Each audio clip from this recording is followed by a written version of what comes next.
मुझे opposition leader को पकड़ लिया। जमहूरियत तकड़ी तब होती है जिस जमहूरियत के अंदर एहतसाब होता है। आप करप्शन इशू आती है, सब इकट्ठे हो जाते हैं, किस लिए? जमहूरियत बचाने के लिए। सिराज की गिरफ्तारी को मैंने कंडेम किया है। मैं आपसे कह रहा हूँ, स्पीकर को गिरफ्तार करने को मैं इस डेमोक्रेसी को ही चैलेंज कर रहे हैं आप। नैब के लिए लम्हा फिक्रिया है, इस निजाम को बदलना है। शाहरा सिराज को कल घसीट के गाड़ियों में डाल के अंदर जेल में डाला, क्या कसूर किया है? हमने कसूर किया, हमें सजा दो। उधर बैठे हैं तो वो कहेंगे ये चोर है, जब हम उधर जाते हैं तो कहते हैं ये चोर है। तो पाकिस्तान के लोग फिर क्या कहेंगे? बिस्मिल्लाहिर्रहमानिर्रहीम। आज के प्रोग्राम के साथ मैं हूं नसरुल्लाह मलिक। नाज़रीन, कौमी असम्बली में कायदे हिज़्ब इख्तिलाफ मियाँ शहबाज शरीफ की रिहाई के तफसीली फैसले पर लाहौर हाई कोर्ट ने मजीद एक बहस का आगाज़ कर दिया है। वो बहस जो अपोजिशन मुसलसल इल्ज़ामात आयद कर रही थी कि जो जारी एहतसाब है मुल्क में, उस पर शकूक व शुबहात पैदा हो चुके हैं और बार बार ये एतराज़ किया जा रहा था कि जो भी मुकदमात बनाए गए नैब की तरफ से और हुकूमत की तरफ से जो बयानबाजी की जाती है अपोजिशन लीडरों के खिलाफ, वो बदनीति पर मबनी है। और हाई कोर्ट के इस फैसले ने भी लिखा कि नैब की पॉलिसी पिक एंड चूज़ की पॉलिसी है और शहबाज शरीफ और हमजा शहबाज पर करप्शन के इल्ज़ामात साबित नहीं हुए। अपोजिशन को अब मौका मिला है कि जो बात वो बार बार कहते हैं कि उनके खिलाफ जो भी बयान दिए जाते हैं, जो भी हुकूमत बातचीत करती है, वो बदनीति पर मबनी है। जबकि हुक्मरान जमात मुसलसल इस बात का इरादा करती नज़र आती है कि साबिक हुक्मरानों ने चोरी की, डाके डाले और उनके खिलाफ मुकदमात मौजूदा हुकूमत ने नहीं बल्कि माज़ की हुकूमत में बने थे। लेकिन साथ साथ ये भी कहा जाता है कि एहतसाब का अमल जारी रहेगा। इमरान खान साहब कहते हैं कि जो भी पकड़ा जाता है वो नेल्सन मंडेला बनने की कोशिश करता है और गोया हुकूमत का सारा फोकस इसी बात पर है कि वो इस एहतसाबी अमल को मुसलसल सपोर्ट भी कर रही है और हुकूमत अपोजिशन पर इल्ज़ामात भी आयद किए चली जा रही है। आज के प्रोग्राम में इसका जायज़ा लेने की कोशिश करेंगे कि हाई कोर्ट के इस फैसले ने अपोजिशन के उस बयानियों को किस हद तक तकवीत दी है जो वो मुसलसल कह रहे हैं कि उनके खिलाफ मुकदमात या नैब की कार्रवाइयाँ बदनीति पर मबनी हैं। क्योंकि इस तफसीली फैसले के बाद अब अपोजिशन के हाथ में ये ज़रूर एक बात आ गई है कि वो इसको प्रोपोगेट कर सकेगी। अब हुकूमत के पास जवाब क्या रह जाएगा, क्योंकि हुकूमत जब से इक़्तिदार में आई है और इक़्तिदार से पहले भी इमरान खान साहब की पॉलिसी, PTI की पॉलिसी मुसलसल इसी तनकीद के इर्द गिर्द घूमती रही है कि सारी सियासी जमातें, दोनों पीपल्स पार्टी और मुस्लिम लीग नवाज़ के जो अरकान पकड़े जा रहे हैं, जिनके खिलाफ मुकदमात बने हैं, ये सारे करप्शन पे मुलवस पाए गए हैं। करप्शन के खिलाफ मुहिम ही PTI का सबसे बड़ा इस वक्त का एक मुहर्रिक उनके हाथ में हथियार रहा है। लेकिन अब PTI के लिए इस तहरीक को आगे बढ़ाना या इल्ज़ाम तलाशी करना कितना मुश्किल हो जाएगा, आज के प्रोग्राम में इसका भी जायज़ा लेंगे। मेरे साथ मौजूद है मायजा हमीद साहबा, रुकन कौमी असम्बली की पाकिस्तान मुस्लिम लीग नवाज़ से, जबकि उनके साथ तशरीफ़ रखते हैं मियाँ महमूद रशीद साहब, सूबाई वज़ीर हैं, PTI के सीनियर रहनुमा हैं, और उनके साथ साथ सेनेटर बैरमन तंगी पाकिस्तान पीपल्स पार्टी से भी हमारे साथ मौजूद हैं। मियाँ महमूद रशीद साहब, प्रोग्राम का आगाज़ मैं आपसे करना चाहूँगा, इस तफसीली फैसले ने तो पूरा बयानिया बदल दिया है जो PTI का है। PTI हर वक्त लोगों के ऊपर इल्ज़ाम लगाती है चोर डाकू लूट के मुल्क को खा गए, लेकिन जो मुकदमात अदालतों में जा रहे हैं, नैब के जो भी रेफरेंस अदालतों में पहुँचते हैं, वहाँ से जाकर जो अदालतों के फैसले सामने आते हैं, ये ताज़ा तरीन फैसले ने तो सारा बयानिया बदल कर रख दिया है। बिस्मिल्लाहिर्रहमानिर्रहीम।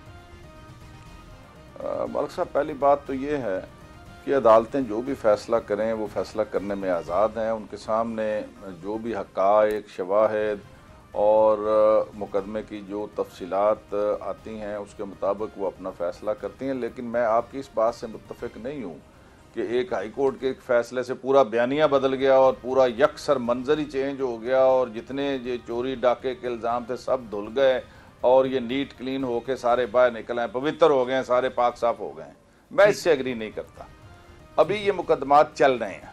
हाँ, मैं ये ज़रूर कहूँगा कि कमज़ोर प्रोसिक्यूशन की वजह से नैब जितने बुलंदोबांग दावे करता है और जो बड़े बड़े इल्ज़ाम लगाता है और उन इल्ज़ामात के बाद वो कहता है जी हमारे पास ठोस किस्म के शवाहिद मौजूद हैं, उसके बाद वो कार्रवाई करता है, लोगों को पकड़ता है, तो जिस तरीके के साथ, बारीक बीनी के साथ, मेहनत के साथ मुकदमे को इस्टेब्लिश करना चाहिए, उसकी प्रोसिक्यूशन होनी चाहिए, उसके अंदर हमें काफ़ी ज़्यादा ज़ौफ़ और कमी नज़र आती है। खुदा न खास्ता या तो वो किसी जगह मैनेज हो जाती हैं चीज़ें, और या वाक़तन वो उस तरीके के साथ वो एक्सपर्टीज़ उसकी टीम के पास नहीं है कि वो उन मुकदमात के अंदर इनकी जो लूट मार है उसको साबित करके वो अदलिया को कन्विंस कर सकें कि इन्होंने ये वाइट कॉलर क्राइम किया है और यहाँ करप्शन हुई है। ये पूरा कौम जानती है, पूरा मुल्क जानता है, आप और मैं जानते हैं कि पिछले दहाइयों से इस मुल्क के अंदर जो लूट मार मची है, अब उसकी मैं तफसीलात में नहीं जाना चाहता। और जो बार बार आप कहते हैं कि ये भाई हमने कुछ नहीं इसमें किया, ना हुकूमत का कोई लेना देना और ना कुछ करना कराना है। ये नैब इन्हीं के दौर में इसके चेयरमैन बने, इन्हीं के अदवार के अंदर नैब के ये कवानीन चलते रहे। ठीक है, अब ये कवानीन काले कवानीन हो गए हैं और नैब एक चोर अदारा हो गया, एक इंतकामी अदारा हो गया, एक बाइस्ड अदारा हो गया। पहले बिल्कुल ठीक था भाई, ये सारी चीजें पिछले दौर में भी मौजूद थी। लेकिन ये इल्जामात इसलिए आयद करती है अपोजिशन के उसे बैक मिलती है, आपकी सपोर्ट मिलती है आपकी हुकूमत की, क्योंकि आपकी हुकूमत में बैठे हुए लोग हर वक्त कहते हैं कि नैब को फलां शख्स को पकड़ लेना चाहिए, सबको अंदर कर देना चाहिए। वज़ीर आज़म कहते हैं कि मेरे बस में हो तो सबको अंदर कर दूं। देखिए, अंदर तो खुद हमारे लोग भी हो रहे हैं, हमारे लोगों के ऊपर भी मुकदमात हैं। हम ये नहीं कहते कि फलां को पकड़ लो, फलां को पकड़ लो। हम तो कहते हैं कि अक्रॉस द बोर्ड ट्रांसपेरेंट तरीके से नैब को या एहतसाब के तमाम अदारे जो हैं उन्हें हरकत में आना चाहिए। और ये मैस लेवल के ऊपर जो करप्शन हमारे अदारों में सरायत कर चुकी है और रगो रेशे में रच बस गई है, अब इसका खात्मा हो जाना चाहिए। और मैं समझता हूँ कि नैब के कवानीन में अगर अपोजिशन को अब भी एहसास हो गया है तो तमाम पॉलिटिकल पार्टीज़ को जो पार्लियामेंट के अंदर मौजूद हैं उनको सर जोड़कर बैठकर अगर इस पे बेहतरी लाने के लिए कोई लेजिस्लेशन की जा सकती है तो की जानी चाहिए। लेकिन अगर ऐसी लेजिस्लेशन होती है तो उसको पीटीआई सपोर्ट करेगी। ऑफ कोर्स, अगर सारे लोग इस तरह की चीजें लेके आते हैं सामने कि जो by the passage of time जो साबित हो रही हैं कि नैब की तरफ से ये एक फ्यूटाइल एक्सरसाइज है और ये कोई फ्रूटफुल एक्सरसाइज नहीं है और उसके नतीजे में तमाम लोग छूट जाते हैं या उसके नतीजे में एक एम्बैरेसमेंट होती है, इल्जामात लगते हैं, एक मीडिया ट्रायल होता है और आखिर में कोई चीज़ नहीं निकलती, तो उसकी कुछ हदूद क़ुयूद को उसका तयन हो सकता है, सर नौ उसका जायज़ा लिया जा सकता है।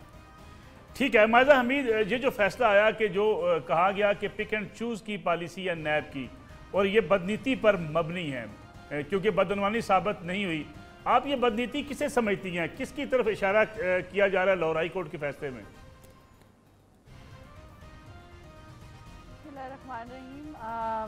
नसरुल्लाह साहब, बात यह है कि महमूद रशीद साहब जो हैं सियासतदान है, मैच्योर सियासतदान है, पर इनकी पॉलिटिकल पार्टी जो है वो इतनी मैच्योर नहीं है पॉलिटिकली। अनफॉर्चुनेटली इशू ये है कि जब नैब जो है वो पॉलिटिकल विक्टिमाइजेशन करती है इंतकाम के लिए सियासतदानों को उन पॉलिटिकल पार्टी से जो अपोजिशन से उनका ताल्लुक है उनको पकड़ के जेल में या उनको पकड़ा जाता है, उनको जो है उनके घरों के अंदर जो है वो एक किस्म का जो है पूरा वो ऑपरेशन किया जाता है। ये मुझे नहीं समझ आती कौन से लॉ के तहत करते हैं, कोई एक्सप्लेनेशन वो देते नहीं है। बात ये है कि जब ये नैब पकड़ता है उस वक्त पीटीआई हुकूमती जमात है वो उनको सपोर्ट भी करती है और उनकी तारीफ भी करती है और ये भी कहती है, बार बार उनके गुण भी गाती है कि ये करप्शन हुई है और करप्शन की गई है इसलिए नैब ने पकड़ा है। और उससे जो है पब्लिक ट्रायल भी होती है, मीडिया ट्रायल भी होती है और एक मुंतखब नुमाइंदे को जो है बेहद बदनाम किया जाता है। ये एक बहुत बुरी बात है और ये इनकी हुकूमत में हो रही है, ये हमारी हुकूमत में नहीं हुआ था। अब जो है ये कौन इसको रन कर रहा है ये अब महमूद रशीद साहब से पूछे, लेकिन ऑब्वियसली यही लगता है जो पिक एंड चूज़ की पॉलिसी है, जो अपोजिशन से लोगों को ज़्यादा पकड़ दकड़ हो रही है सिंध में और पंजाब में। अब देखिए जिस तरह सिंध में स्पीकर को पकड़ा गया उस तरह पंजाब में क्यों नहीं पकड़ा जाता है। बहुत से इल्ज़ामात हैं स्पीकर पे। सीधी सी बात है जी, अपोजिशन को टारगेट किया जा रहा है हुकूमत की तरफ से और ये अदालत के जो कमेंट्स हैं ये बड़े मायनी खेज हैं। इसमें जो मियां शहबाज शरीफ को बरी किया गया, जो उनके कमेंट्स हैं बेसिकली उसमें ये कहा गया कि नैब जो है वो उनके पास कोई सबूत व शुबायत नहीं है। हम डे वन से कह रहे हैं, रमज़ान शुगर मिल के केस को ये लोग कोट करते रहे, शहबाज शरीफ साहब को करप्ट कहते रहे बार बार, लेकिन इनके पास कोई सबूत नहीं निकला, ना हुकूमत के पास निकला, ना नैब के पास निकला। और इसीलिए पंजाब ऐसा सूबा है जो सबसे आगे सारे सूबों में है 10 सालों में। अब ये जो अपना दामन झाड़ लेते हैं नैब से, जब आती है बात के सबूत व शवाहिद नहीं है, नैब इंस्टीट्यूशन सही नहीं है, तो उस वक्त जो है ये कह देते हैं, अब ये मान गए हैं कि नैब जो है वो उसमें कोई कमी है। उस पहले ये नैब की तारीफें करते थे, नैब का गुण गाते थे। अब जो अपने लाडले हैं इमरान खान साहब, उनको नहीं पकड़ा जाता, उनसे नहीं सवाल किए जाते कि उनकी बहन की प्रॉपर्टीज कहाँ से आई, उनके जो पार्टी के लोग हैं उनकी प्रॉपर्टीज कहाँ से आई, वो उनके एसेट्स बियॉन्ड मीन कैसे हैं। तीसरी बात मैं ये करना चाहूंगी, पंजाब के सीनियर वजीर तो पकड़े जा चुके हैं। हम देखिए एक सीनियर वजीर की बात नहीं कर रहे, हमारे तो कई सीनियर वजीर जो हैं पकड़े जा रहे हैं, और वो उनका भी अभी तक इतने महीनों से उनको जो है वो नैब ने अपनी कस्टडी में रखा हुआ है, लेकिन उनके पास उनका भी जब कोर्ट में आते हैं तो सामने कोई सबूत नहीं आता। तो ये हुकूमती इदारा है, और मैं ये समझती हूँ कि ये जो बार बार कहते हैं ये इंडिपेंडेंट इदारा है, ये बिल्कुल गलत बात है। इनको और एक और बात जो महमूद रशीद साहब ने की कि जो है हमें इसको जो है इंस्टीट्यूशन को इम्प्रूव करना चाहिए, हमें जो है वो करनी चाहिए, इस पे लेजिस्लेशन करनी चाहिए। लेजिस्लेशन कहाँ होएगी नसरुल्लाह साहब, मुझे ये बता दें कि लेजिस्लेशन उस जो है पार्लियामेंट में होगी जहाँ पे ये लान तान करते हैं, जहाँ पे ये ऑपोजिशन की बेइज्जती करते हैं, जहाँ पे ये हाउस के ऊपर जो है हाउस में जो है इनके जो मिनिस्टर्स हैं वो बेजा इल्जामात लगाते हैं, सवाए इसके उनके पास कोई काम नहीं है, ना वो सवालात के जवाब दे सकते हैं, लेकिन माज़ा बीबी हुकूमत तो कहती है कि कौमी असेंबली की कार्रवाई आप नहीं चलने देते। कर सकते हैं। एक मिनट मालिक साहब, मालिक साहब एक मिनट बात सुने, उनको हाउस रन करना आता नहीं है, वो एक ऑपोजिशन फेज में दिमागी तौर पे, उनसे क्या आप बात कर सकते हैं? आप कल परसों का इजलास उठा के देख लें, आपको समझ आ जाएगी कि क्या कर रही है ऑपोजिशन, सवाए इल्जाम तराशी के। इनके पास कुछ भी नहीं है कि ये बता सके कि 8 महीने में इन्होंने क्या काम किया। ये मैं बात रिपीट इसलिए कर रही हूँ क्योंकि रिपीटेडली हर सेशन में यही होता है। ठीक है बैरमन तंगी साहब, अगर बात होती है कौमी असम्बली की, पार्लियामेंट चलाने की, तो कानून साजी तो तभी होगी कि जब अपोजिशन और हुकूमत मिल के कानून साजी करेंगी। अगर पार्लियामेंट में ऐसे ही मैदान जंग बना रहा तो कानून साजी कैसे हो सकेगी? अभी मियाँ महमूद रशीद साहब कह रहे थे कि अगर नैब के हवाले से अपोजिशन ये समझती है कि कुछ कानून में तरामीम होनी चाहिए तो हुकूमत तो तैयार है, लेकिन वो कानून साजी के लिए अपोजिशन कम अज़ कम कौमी असम्बली का इजलास तो चलने दे। देखिए एक कानून साजी की बात है और एक नैब के रोल की बात है। नैब के किरदार पर मतलब कि मैं आपको बताना चाहता हूँ कि हमारे पाकिस्तान की तारीख में पहली मरतबा एक सूबे के स्पीकर को गिरफ्तार किया तो टाइमिंग को देख ली और तरीक़ेकार को देख ली। जैसे मियाँ शहबाज शरीफ साहब को गिरफ्तार किया था तो उससे भी पाकिस्तान पीपल्स पार्टी की ये थे कि भाई क्यों आप लोगों ने इस अंदाज से इलेक्शन से पहले गिरफ्तार किया, जब उसके फेडरल मिनिस्टर और प्रोविंशियल मिनिस्टर ने कहा कि भाई और भी खुशखबरी सुनेंगे। इसी तरह हम समझते हैं कि स्पीकर सेनेट असेंबली को जब इस्लामाबाद में गिरफ्तार किया तो क्या ये जो कस्टोडियन है ऑफ द हाउस, क्या ये भाग रहा था, क्या ये कोऑपरेशन नहीं कर रहा था, क्या कराची में अरेस्ट करने का कोई प्रोग्राम नहीं था, क्या मैसेज देना चाहते हैं पाकिस्तान और सिंध के अवाम को? लेकिन जब नैब की बात है कि अगर चार्जेस पे हमारे स्पीकर को पाकिस्तान एक सूबे के स्पीकर को गिरफ्तार किया तो हम डिमांड करते हैं, हम मुतालबा करते हैं नैब से कि सेलेक्टेड प्राइम मिनिस्टर पर भी है इल्जाम, उसको भी गिरफ्तार करें, उसकी स्पेशल बहन अलीमा बाजी पर भी है, उसको भी गिरफ्तार करके बुलाएं और उसका नाम इस जेल में डाल के उनको भी गिरफ्तार करें। एक सीएम केपी को भी गिरफ्तार करें, एक जो मौजूदा स्कीम है उसको भी गिरफ्तार करें, सीएम साहब के साथ जो सेक्रेटरी हैं उसकी भी चार्जेस है उसको भी गिरफ्तार करें, परवेज इलाही जो सबसे बड़ा डाकू था बकौल सेलेक्टेड प्राइम मिनिस्टर की उसको भी गिरफ्तार करें। तो हम समझते हैं कि फिर एक मैसेज जाएगा कि नैब का जो रोल है वो कंस्ट्रक्टिव है, पॉजिटिव है और सबको भी गिरफ्तार करते हैं। मैं समझता हूँ कि इस वक्त अगर कानून साजी की बात है तो कानून साजी तब होगी जब आप पार्लियामान को एतमाद में लें, ऑन बोर्ड लें और फिर पार्लियामान के अंदर जितनी भी लीडरशिप और पार्टी हैं आप उनकी तौहीन न करें। जो मुराद सईद जैसा बच्चा, नाबालिग बच्चा खड़े होके ex president, ex prime minister पर बेजा बगैर सबूत के इल्जामात लगाते हैं और ये उनको दाद देते हैं, बुलाते हैं, उनको दाद देते हैं, मैं समझता हूँ कि इस वक्त जरूरत इस बात की है कि अगर इंडिया धमकियां देते हैं, अफगानिस्तान आपके ऊपर चार्जेस लगाते हैं, ईरान के साथ आपके ताल्लुकात बेहतर नहीं है, लेकिन जो मौजूदा नाबालिग और नासमझ हुकूमत है उसको अभी तक ये एहसास नहीं है कि हम क्या करने जा रहे हैं। हम समझते हैं, हमने इसलिए पार्लियामान में वोट लेने का फैसला किया था कि मौजूदा जो हुकूमत है, जो जाली मैंडेट के जरिए आई है, वो बिल ले आए, वो लेजिस्लेशन ले आए, डेमोक्रेटिक सिस्टम को मजबूत बनाए, लेकिन कैसे तंगी साहब, कैसे लेके एक गिरफ्तारी होती है आप उस पर एहतजाज करना शुरू करते हैं, मुस्लिम लीग नून की गिरफ्तारी होती है उस पर वो एहतजाज करना शुरू कर देते हैं, फिर पार्लियामेंट चलेगी कैसे? भाई मलिक साहब, हमने कब से एहतजाज शुरू किया है? हम तो समझते हैं कि अगर स्पीकर से असम्बली को गिरफ्तार करना था तो फिर रात के अंधेरे में उनके बच्चों पर, उनके घर पर रेड करने की क्या जरूरत थी? जब नैब के पास सबूत हैं तो उन सबूत की बुनियाद पर कराची में गिरफ्तार करके उनको उनके घर पर रेड करने के और उनके बच्चों को यरमाल बनाने की क्या जरूरत थी? क्या उनको बख्तरबंद गाड़ी में बिठाने की क्या जरूरत थी? हम ये समझते हैं कि अगर स्पीकर को गिरफ्तार करना था उन चार्जेस पे, तो वो चार्जेस पीएमपी है, वो चार्जेस सीएम केपी भी है, वो चार्जेस एक्स सीएम पर भी है, वो चार्जेस जिलाई पर भी है, वो चार्जेस यहाँ पर सीनियर मिनिस्टर आसिफी भी है, वो चार्जेस नेशनल असेंबली की स्पीकर पर भी है। उन चार्जेस पे इन सबको गिरफ्तार करें और शुरू करें पीएम इमरान से। ठीक है तंगी साहब, मुझे एक ब्रेक लेनी है। इन सारे सवालों को रखते हैं हम मियां मुदर्शी साहब के सामने कि उनकी गिरफ्तारियां क्यों नहीं हो रही, जो केपीके के वज़ीर आला हैं, और जो भी आपने नाम बताए इस पे बात करते हैं आफ्टर शॉर्ट ब्रेक।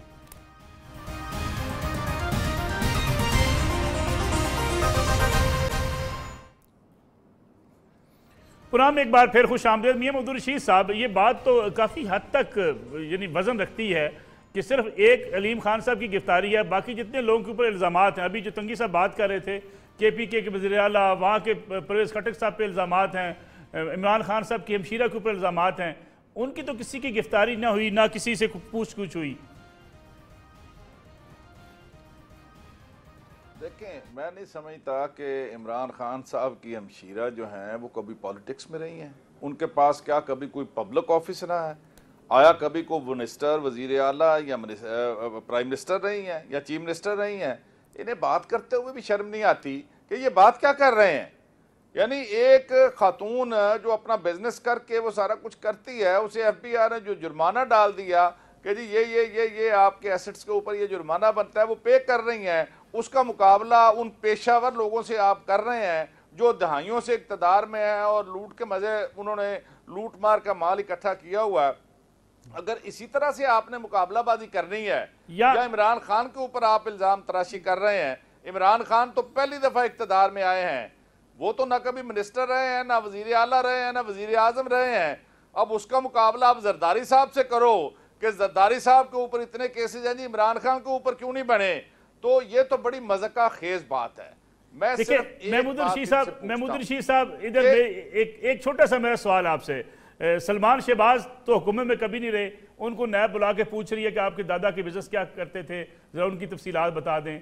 और फरियाद तालपुर को बुला के पूछा जा रहा है, बिलावल भुट्टो को बुलाया जा रहा है, तो ये लोग भी तो कभी वज़ीर आज़म नहीं रहे ना? नहीं तो किसने आपको कहा ये इक़्तिदार में नहीं रहे? हमजा शहबाज जो है या सलमान शहबाज जो है, पूरा बिजनेस इनका, सारी डीलें सलमान शहबाज के जरिए होती थी। और फरियाद तालपुर जो है, प्रैक्टिकली जो कुछ निकल रहा है तमाम चीजों के पीछे फरियाद तालपुर जो है, पूरी हुकूमत के अंदर उनको फैसला कुन ताकत उनकी होती थी फैसला करने के अंदर, वो मिनिस्ट्रियों की तकर्री हो या बाकी मामलात हों। तो ये परवेज खटक साहब, उनका किस तरह परवेज खटक साहब को आप बराबर कर रहे हैं? मलिक साहब, परवेज खटक साहब वज़ीर आला नहीं थे बात पर। महमूद रशीद साहब, परवेज खटक साहब वज़ीर आला नहीं थे? परवेज खटक साहब को पकड़ ले, हमने कब कहा जी उसको क्यों नहीं पकड़ रहे? मैं ये कह रहा हूं कि जहां पर इन्हें ये शिकायत है कि नैब के ये कवानीन गलत हैं, ये मैं नहीं कह रहा कि हम चेंज करने के लिए ये तैयार बैठे हैं या हम इन्हें दावत दे रहे हैं कि आओ चेंज करें। अगर इन्हें ये इस तरह की शिकायत हैं तो हुकूमत ये चाहती है कि आप आए, बैठकर इस पर बात करें और इनको रिव्यू किया जा सकता है। ठीक है मज़ा हमीद साहब, ये तो बात दुरुस्त है ना कि 10 साल दोनों जमातें, पीपल्स पार्टी और मुस्लिम लीग नवाज इन कवानीन में तरमीम भी ना कर सकी, और फिर चेयरमैन नैब भी आपकी मर्जी का लगा। तो आज फिर शिकवे शिकायतें जो आप कर रहे हैं, ये तो सारा कुछ आपका किया धरा है। एक सादा सवाल है कि आप जब नैब आपके अंडर आई तो उस वक्त क्यों इंतकाम शुरू हुआ, पॉलिटिकल इंतकाम शुरू हुआ, पहले क्यों नहीं इंतकाम शुरू हुआ सियासी रहनुमाओं का ऑपोजिशन के? तो बात ये है कि अगर आपने जो है चीफ मिनिस्टर पंजाब को, फॉर्मर चीफ मिनिस्टर पंजाब को 8 महीने 9 महीने जो है अपनी कस्टडी में रखा, तो आप ये बता दें कि ये क्या, कौन सा एहतसाब हो रहा है जहाँ पे आपको एक सबूत नहीं उनके खिलाफ मिला, एक सबूत नहीं मिला। अदालत के ये कमेंट्स हैं, तो आप मुझे ये बता दें कि किस किस्म का इदारा है। सीधी सी बात है जी, ना ये पार्लियामेंट चलने दे रहे हैं। पार्लियामेंट ये इसलिए नहीं चलने दे रहे क्योंकि पार्लियामेंट के पीछे ये छुपते हैं। इकोनॉमी का बुरा हाल है, इकोनॉमी जो है वो इनसे चल नहीं रही, तो इसलिए जो है ये इल्जाम तराशी पे, करप्शन पे। जी हम सिर्फ करप्शन पे काम कर रहे हैं, क्या आप और भी कोई काम कर रहे हैं सवाए इंतकाम ले रहे हैं उन सियासी लोगों से जो पंजाब में बेइंतहा मेहनत करके पंजाब को इस जगह पे लेके आए हैं जहाँ पे अभी पंजाब है। और आप अगर वो पॉलिसी ही ले चला लें तो बड़ी बात है, आपसे तो कोई पॉलिसी भी नहीं आई। ठीक है, बैरमंग तंगी साहब, केपीके के अंदर भी महमूद रशीद साहब बात कर रहे थे कि जो केपीके के लोग हैं उनको भी बुलाया जा रहा है, नैब तहकीकात कर रहा है। अगर वहाँ पे अगर सीएम केपीके को बुलाया जा सकता है तो इस पर एतराज़ क्यों है? अगर पंजाब में लोग गिरफ्तार हो रहे हैं तो केपीके के अंदर भी इंक्वायरी तो चल रही है। मैं आपको बता रहा हूँ, क्या जब हम डॉक्टर अब्दुल समद को पेशावर में गिरफ्तार किया तो सेलेक्टेड प्राइम मिनिस्टर ने और सीएम केपी ने क्या नैब को धमकी नहीं दी है? क्या इनके फेडरल मिनिस्टर ने जब इमरान को बुलाया तो क्या इनके फेडरल मिनिस्टर ने नैब को धमकी नहीं दी है? जब अली महान को गिरफ्तार किया तो इनके फेडरल मिनिस्टर और प्रोविंशियल मिनिस्टरों ने नैब को धमकियां नहीं दी है? क्या पीएम ने नैब के चेयरमैन को बुला के और नैब के चेयरमैन को उंगली दिखा के कि अगर मैं चेयरमैन होता तो मैं अभी तक 50 बंदों को गिरफ्तार करता? तो मैं महमूद रशीद को ये याद दिलाना चाहता हूं कि कल आपकी पीएम खैबर पख्तूनख्वा आकर डॉक्टर समद की गिरफ्तारी पर उनको धमकियां दी है, सीएम ने चेयरमैन नैब को धमकियां दी है। हम किसी की गिरफ्तारी की, हम किसी के साथ छोड़ने की बात नहीं करते हैं। हम बात करते हैं कि आज मुल्क जिन बहरान से गुजर रहे हैं, जरूरत इस बात की है कि पार्लियामान में पीएम आकर इत्तेमाद में ले, तमाम अपोजिशन को इत्तेमाद में ले, पूरी दुनिया को मैसेज दे दे, इंडिया को मैसेज दे, अफगानिस्तान को मैसेज दे कि पाकिस्तान के अवाम, पाकिस्तान के मीडिया, पाकिस्तान की लीडरशिप, पाकिस्तान के अपोजिशन एक पिच पे है और अगर किसी भी मुल्क ने जारियत की कोशिश की तो हम उनको जवाब दे सकते हैं। लेकिन यहाँ पर पार्लियामान में अमल पर भी एतमाद में लेना चाहिए। देखिए, अगर सलामती काउंसिल की उस दिन मीटिंग थी तो उसके बाद मैं आपको बता दूं कि पीएम पार्लियामान आकर जो नाबालिग बच्चों के साथ हमारे एक पीएम हमारे एक प्रेसिडेंट को गाली देते हैं तो ये खुद आना चाहिए वहां पर खड़े होके तमाम पार्लियामान को इत्तेमाद में ले और पार्लियामान को इत्तेमाद में लेने के बाद ये फैसला करे कि पाकिस्तान की लीडरशिप और अवाम एक साथ है, मेरे साथ खड़ी है। इसलिए कि इस पार्लियामान से पीपल्स पार्टी की लीडरशिप, पीएमएल नून की लीडरशिप ने कई मरतबा कहा कि हम आपका साथ है, आप आगे बढ़े, हम आपका साथ दे रहे, हम चाहते हैं कि आप अपनी हुकूमत पूरी करें। लेकिन अभी तक जब कंटेनर पे खड़े होके इकोनॉमी का बेड़ा गर्क किया, फॉरेन पॉलिसी का बेड़ा गर्क किया और आज हमारे ऊपर हंस रहे लोग, तो इनके पास कोई प्रोग्राम, कोई पॉलिसी नहीं है तो पार्लियामान को नहीं चलने देते हैं। ये पार्लियामान को चलाने की जिम्मेदारी हुकूमत की होती है।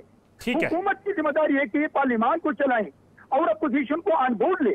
लेकिन जब ये अपोजिशन को गाली देते हैं, जब उनकी लीडरशिप को गाली देते हैं, तो यही वो तरीका है कि इनके पास कोई प्रोग्राम नहीं है, इसलिए ये पार्लियामान को चलने नहीं देते। ठीक है तंगी साहब, मुझे एक और ब्रेक लेनी है। जब ब्रेक से वापस आएंगे तो इस पर भी बात करेंगे कि अपोजिशन अगर हुकूमत को दावत दे रही है कि पार्लियामान को चलाने के लिए मिल बैठकर बातचीत हो सकती है, तो हुकूमत संजीदा क्यों नहीं है? उसके साथ साथ जो तरक्याती काम हुए माजी की हुकूमतों में या अब हो रहे हैं, अगर उस पर भी नैब कार्रवाई करती है तो फिर मुल्क के जो चीफ एग्जीक्यूटिव हैं, ये सूबे के चीफ एग्जीक्यूटिव हैं, वो मामलात को आगे बढ़ाएंगे कैसे? इस बात करते हैं आफ्टर शॉर्ट ब्रेक।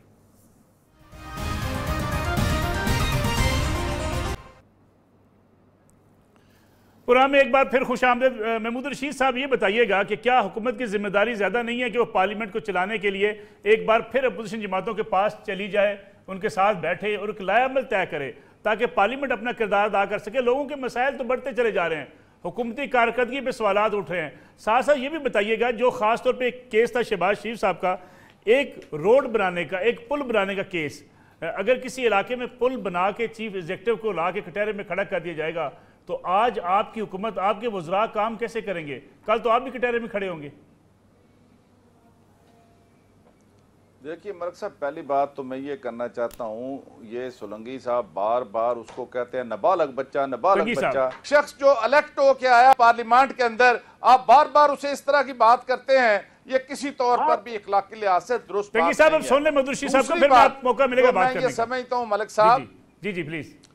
दूसरी बात मैं आपसे अर्ज करूं कि दूसरी बात आपने की कि असेंबली के अंदर देखें, अगर असेंबली के अंदर ये अपोजिशन सीरियस नहीं है कि जी असेंबली की कार्रवाई हम नहीं चलने देंगे क्योंकि हमारे रहनुमा और लीडर जो हैं वो गिरफ्तार हो रहे हैं और उनको नैब उठाकर लेके जा रही है, कभी स्पीकर अगर गिरफ्तार हुआ है तो उसका सारा नजला भी असेंबली की कार्रवाई पर गिरेगा।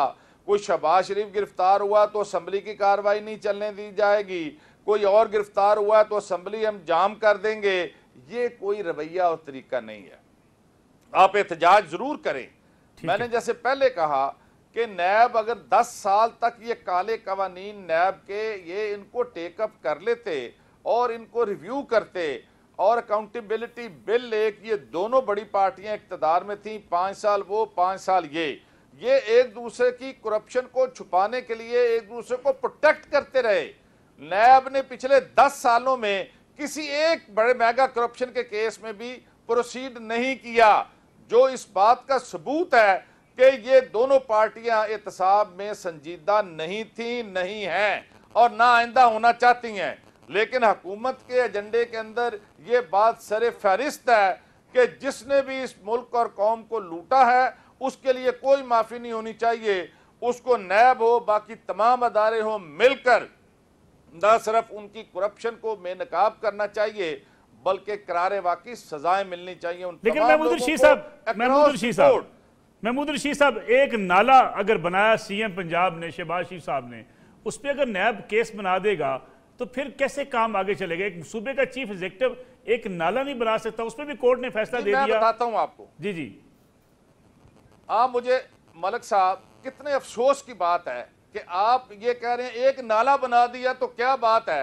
22 करोड़ रुपया इनकी जाती मिल, मियां शहबाज शरीफ, उनकी मिसेज, उनके बच्चे जिसके डायरेक्टर हैं, इनकी जाती मिल का जो वेस्ट है गंदे पानी के निकास के लिए 22 करोड़ रुपया। कोई आबादी नहीं, मेरा चैलेंज है, कोई और आबादी और कस्बा नहीं है जिसका पानी उस नाले के अंदर गिरना था। ये सिर्फ रमजान शुगर मिल से ये नाला निकलता है, 20-22 किलोमीटर के ऊपर करोड़ों रुपया खर्च होता है। हुक्मरान खानदान की इस मिल के वेस्ट वाटर के लिए ये नाला बनाया गया है। किससे पूछा गया है? किस जगह लिखा हुआ है? लेकिन एक मिल के पानी के लिए आप ये तमीर करें नाला करोड़ों रुपए का, पब्लिक मनी इस तरह से अगर मिसयूज होगा तो ये तो सीरियन नैब का केस बनता है। लेकिन महमूद रशीद साहब, हाई कोर्ट ने इसको एंटरटेन नहीं किया, इसको भी नाला बनाने को भी। उन्होंने कहा कि अगर आबादी हाई कोर्ट ने एंटरटेन नहीं किया तो इसका ये मतलब नहीं है कि वो काम ही नहीं हुआ। उसकी सारी जो तफसीलात है वो मुकदमा तो खत्म नहीं हो गया। हाई कोर्ट ने बेल ली है ना शहबाज शरीफ की, मुकदमा तो भी चल रहा है। इसमें से शहबाज शरीफ साहब नहीं बच सकते, ना हमजा साहब बच सकते हैं।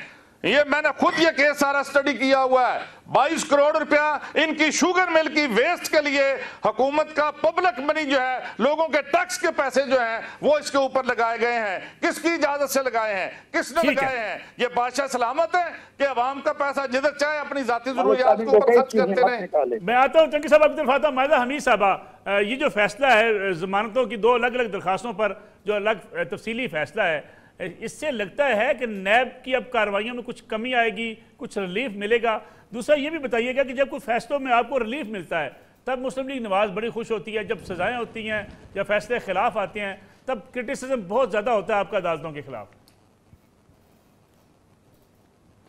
अर्ज ये है जी कि ये जो महमूद रशीद साहब हैं ये बात कर रहे हैं, फिर एलिगेशंस लगा रहे हैं, फिर इल्ज़ाम तराशी कर रहे हैं। ये एक सीनियर सियासतदान है, इनको रियलाइज़ करना चाहिए कि अगर एलिगेशंस लगा रहे हैं तो उनके पीछे जो है सबूत भी होने चाहिए। अगर सबूत नहीं है तो फिर इस तरह की ये जो केसेस स्टडी कर रहे हैं, मुझे ये बताएं कि अगर ये सीनियर इनके वज़रा जो हैं ये सिर्फ ये अपोजिशन के खिलाफ केसेस स्टडी कर रहे हैं तो काम क्या कर रहे हैं पंजाब में या पूरी नेशनल जो इनकी गवर्नमेंट में जो है परफॉर्मेंस किसने शो करनी है? ये तो इंतकामी कार्रवाई के लिए केसेस स्टडी कर रहे हैं और इनको मिलता भी फिर कुछ नहीं है। अगर इनको महमूद रशीद साहब को कुछ मिल गया है शहबाज शरीफ साहब के खिलाफ, इन्होंने इतना गौर से केस स्टडी किया है, तो यही नैब को हेल्प कर दें, क्योंकि नैब के साथ नैब से तो कुछ नहीं हो रहा, इनके प्रेशर के बावजूद नैब से कुछ नहीं हो रहा और नैब से एक सबूत नहीं निकल रहा है। एक वजीर आला पंजाब के कि आप अगर कमेंट्स पढ़ें, अदालती कमेंट्स पढ़ें, तो सामने रियलाइज होता है कि जो भी इल्ज़ाम लगाए हैं, रमज़ान शुगर मिल के लगाए हैं, दूसरे तीसरे लगाए, उनमें से उनके पास कोई सबूत नहीं है। और ये अब नैब को भी शर्मिंदगी हो रही है, गवर्नमेंट ऑफ द डे को भी शर्मिंदगी होनी चाहिए कि इनके पास सबूत है नहीं और इल्ज़ाम तराशी लगा रहे हैं और अनप्रोफेशनल बिहेवियर है इनका रिगार्डिंग जो ऑपोजिशन के अरकान है। दूसरी बात ये है, देखें जी, ये पॉलिटिकल इमेच्योरिटी बहुत ये जो बात करते हैं ना कि हम हाउस नहीं चलाने देते, वो लोग हाउस नहीं चलाने देते जो जिनके सीनियर वुज़रा जो हैं वो इल्ज़ाम तराशी करते हैं, गालियां देते हैं on the floor of the house और बात नहीं करने देते स्पीकर साहब ऑपोजिशन के मेंबर्स को, और पार्लियामेंट जो हुकूमती मेंबर्स हैं उनको जो है बेइंतहा टाइम दिया जाता है गालियां निकालने पे on the floor of the house. ये कैसे कह सकते हैं? ये कौन होते हैं कहने वाले कि जो है हम हाउस नहीं चलाना चाहते, हम पार्लियामेंट को जो है चलने नहीं देते? ये तो पार्लियामेंट पे हमला करने वाले हैं, ये तो पीटीवी पे हमला करने वाले हैं, ये तो स्टेट इंस्टीट्यूशंस पे हमला करने वाले हैं। क्या ये अपने रिसेंट पास्ट को भूल गए हैं? बात सीधी सी है जी, ये हाउस इसलिए नहीं चलाने देते क्योंकि एक अनाकी है, ये बादशाहत चल रही है, यहाँ पे कोई फैसला, कोई डिबेट नहीं होने देते पार्लियामेंट में। अभी सऊदी विजिट हुआ, इंडिया का इशू चल रहा है, किसी चीज़ पे डिबेट नहीं होती। यही मियां नवाज शरीफ जब पिछली हुकूमत में थे तो हर इशू पे डिबेट होती थी और हर इशू पे जो है एक चीज़ पार्लियामेंट और गवर्नमेंट और अपोजिशन डिस्कस करती थी और एक हतमी फैसले पे आती थी। लेकिन ये बिल्कुल ट्रेंड नहीं है यहाँ पे सिवाय ये कि नसरुल्लाह साहब 10 मिनट 15 मिनट ये गालियाँ निकालते हैं हुकूमती मेंबर्स और ये जो है इमरान खान साहब से शाम को शाबाश लेते हैं और वापस घर चले जाते हैं। इसके अलावा हुकूमत कुछ नहीं कर रही।